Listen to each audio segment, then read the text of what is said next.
আজকের ভিডিওতে আমি আপনাদের সঙ্গে শেয়ার করে নেব সকালবেলায় অফিস যাওয়ার আগে আমার প্রস্তুতিটা ঠিক কীরকম থাকে। আমার অফিস শুরু হয় 8টা থেকে। স্বাভাবিকভাবে আমাকে 7:45টার মধ্যে বাড়ি থেকে বেরিয়ে যেতে হয়। চেষ্টা করি 6টার মধ্যে ঘুম থেকে ওঠার। কোনো দিন হয়ে ওঠে না, উঠতে ইচ্ছে করে না। তবে ওই যে দেরি করলে চলবে না।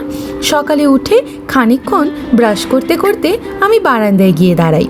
ব্যালকনি থেকে বাইরেটাকে একটু দেখে নিই। তারপরে স্নান সেরে পুজো দিয়ে 2 কাপ চা নিয়ে বসি। চাটা শুধু বাহানা মাত্র। আসল কথা হলো যতটুকুনি সময় নিজেদের মতো করে একসঙ্গে কাটানো যায় এই আর কি। তারপর আমি চলে যাই খাবার প্যাক করতে। আজকে যেমন বানিয়েছিলাম ঝাল সেমাই।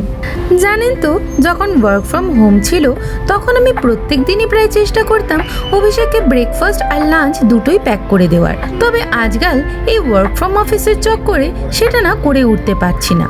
কোনো দিন ব্রেকফাস্ট তো কোনো দিন লাঞ্চ, এভাবেই চালাচ্ছি।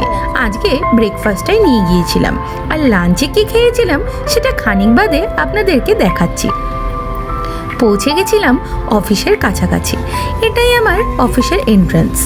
কতবার অভিষেকের সঙ্গে এদিক দিয়ে ঘুরেছি, আর অভিষেক আমাকে এই অফিসটা দেখিয়েছে। তখনও জানতাম না এটাই আমার ভবিষ্যতের কাজের ঠিকানা হতে চলেছে। লাঞ্চে চলে গিয়েছিলাম অফিসের ক্যান্টিনে। সত্যি বলতে মারাঠি খাবার বলতে এটাই আমার প্রথম ট্রাই। আমার কিন্তু খাবারগুলো বেশ ভালো লেগেছে। অফিস সেরে ধরেছি বাড়ির পথ। বাড়ি গিয়ে আবার সেই দুজনের সংসার আর খানিকটা কালকের প্রস্তুতি। আজকের ভিডিওটা এখানেই শেষ করছি। দেখা হবে আবার পরের ভিডিওতে।